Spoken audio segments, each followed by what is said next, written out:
Komið þið sæl, ég heiti Óli Björn Kárason og þetta hlaðvarpsþáttur minn sem alltaf til hægri. Í upphafi COVID-faraldursins var ég ekki í hópi þeirra sem voru háværir í opinberri gagnrýni á stjórnvöld vegna þeirra takmarkana á borgaralegum réttindum sem gripið var til í baráttunni við veiru sem læknavísindin höfðu þá litla þekkingu á. Ég tók stöðu með heilbrigðisyfirvöldum og hélt því meðal annars fram 18. mars árið 2020 að fumlaus og skipulögð viðbrögð kæmu okkur í gegnum hættuna. Verkefni væri að hægja á útbreiðslu og tryggja eins og hægt að heilbrigðiskerfi ráði við að veita nauðsynlega og oft lífsnauðsynlega þjónustu og vernda þá sem eru viðkvæmastir og í mestri hættu. Í varnarbaráttunni yrðu stjórnvöld með skýrum og ótvíræðum hætti að standa þétt við bakið og öflugu starfsfólki heilbrigðiskerfisins, fjárhagslega sem andlega. Stjórnmálamenn ættu ekki að tróða sér upp á sviðið en einbeita sér að efnahagslegum aðgerðum til að lágmarka skaðann fyrir íslensk heimili og fyrirtæki. Sem sagt, ég taldi það réttlætanlegt og nauðsynlegt þegar óþekktur ógnvaldur herjar á þjóð að stjórnvöld grípi til ráðstafana til að verja líf og heilsu almennings. Jafnvel þótt frelsi einstaklinga sé skert tímabundið. Þessi afstaða byggð á sannfæringu að eina grunnskildum ríkisvaldsins sé að bregðast við þegar að samfélaginu ógnað, enda sé farið eftir meginreglum réttaríkis og stjórnarskrár. Og í mörgu hefur okkur Íslendingum tekist vel upp í baráttunni við veiruna. Hægt og bítandi hefur þekkingin og skilningurinn á ógninni aukist. Með hörðum sóttvarnaraðgerðum var myndað svigrúm til að undirbúa helstu stofnanir samfélagsins til að taka þátt í vörninni og ekki síst styrkja innviði heilbrigðiskerfisins til að takast á við vágestin. Með því yrði hægt að skipuleggja baráttuna án þess að ganga með freklegum hætti á borgaralegu réttindi. En skýrar vísbendingar eru að þetta svigrúm hafi ekki verið nýtt með fullnægjandi hætti. Tæplega 2 ár eru frá því að óvissustigi var lýst yfir hér á landi vegna kórónuveirunar. Á þessum mánuðum hefur líkt og í flestum frjálsum samfélögum Vesturlanda myndast eins konar eitrað andrúmsloft óttans. Ég sótti í brunn Subtons lágvarðar og fyrrverandi dómara í Hæstarétt Bretlands í grein sem ég skrifaði fyrir liðlega 1 ári í Morgunblaðið, en Subton hafði bent á í ræðu nokkru áður að óttinn séu öflugasta verkfæri þeirra sem virða frelsi borgaranna lítils. Forræðishyggjan nærist á ótta, sagði Subton lágvarður.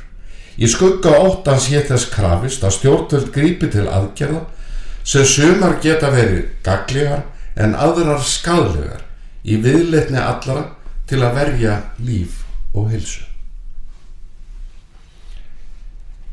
Eins og oftast verður frelsið fyrsta fórnarlamb óttans og leið hverfur umburðarlyndi gagnvart ólíkum skoðunum. Gagnrýnin umræða aðgerðir stjórnvalda á erfitt uppdráttar.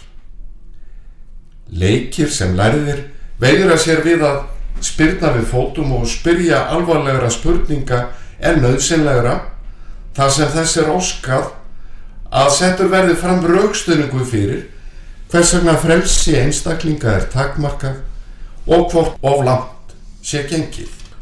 Þeim í rauninni mætt af fullkominni hörku og stundum með svívirðingum. Þar ganga því miður sumir læknar sem fá útrás fyrir hégóma í sviðsljósi fjölmiðla hart fram.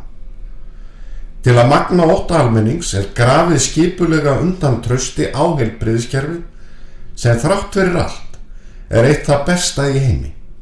Það sem framúrskarandi starfsfólk vinnur afrek á hverjum degi sem hvorki fjölmiðlar né samfélagsmiðlar hafa áhuga á.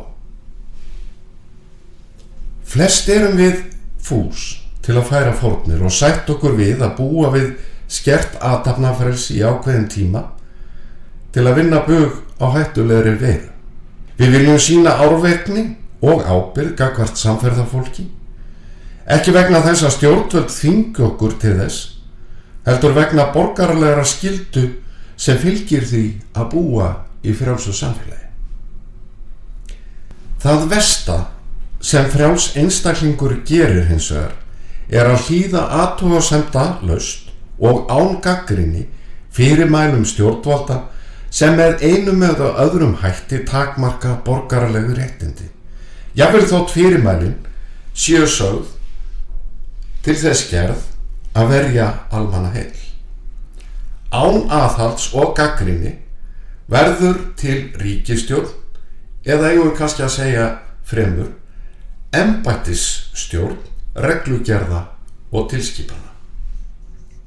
En við verðum auðvitað að viðurkenna nauðsyn þess að stjórnvöld geti gripið til aðgerða í sóttvörnum til að verja almenning á hættutímum. Leið verðum við að gera ákveðnar kröfur til stjórnvalda og heilbrigðisyfirvalda. Að þau viðmið sem stöðst við séu skýr, öllum ljós og taki mið af breyttum aðstæðum, svo sem bólusetningu og betri þekkingu. Að gætt sé samkvæmni í yfirlýsingum og upplýsingum. Að yfirvöld heilbrigðismála nýti svigrúm til að auka viðnámsþrótt mikilvægra stofnana. Að hægt sé að treysta því að aldrei sé gengið lengra en þörf á, að meðalhófið ráði alltaf för, að stjórnvöld virði grunnréttindi borgaranna og starfi innan þeirra valdmarka sem þeim eru mörkuð. Að málefnalegum athugasemdum og gagnrýni sé ekki mætt að hroka þeirra sem telja sig umboðsmenn valdsins og þekkingarinnar. Að spurningum sé svarað. Stjórnvöld hafa því miður uppfyllt margar af þessum kröfum sem ég nefndi áðan illa á síðustu mánuðum og misserum. Og kannski ekki við aðra að sakast en okkur sjálf, sem hlýðum tilskipunum gagnrýnislaust. Og þess vegna á frelsið í vök að verjast. Glíman við skæðan faraldur hefur því miður orðið lengri en nokkurn óraði fyrir. Efnahagslegan skaða hægt að mæla á stiku hagfræðinnar, en áhrif faraldursins á andlega og líkamlega heilsu einstaklinga verða seint af fullu meti og aldrei til fjár. Í upphafi nýs árs tilefni til endurmats, vega og meta það sem gert hefur verið, horfast í augu við mistök en njóta leið þess sem vel hefur verið gert.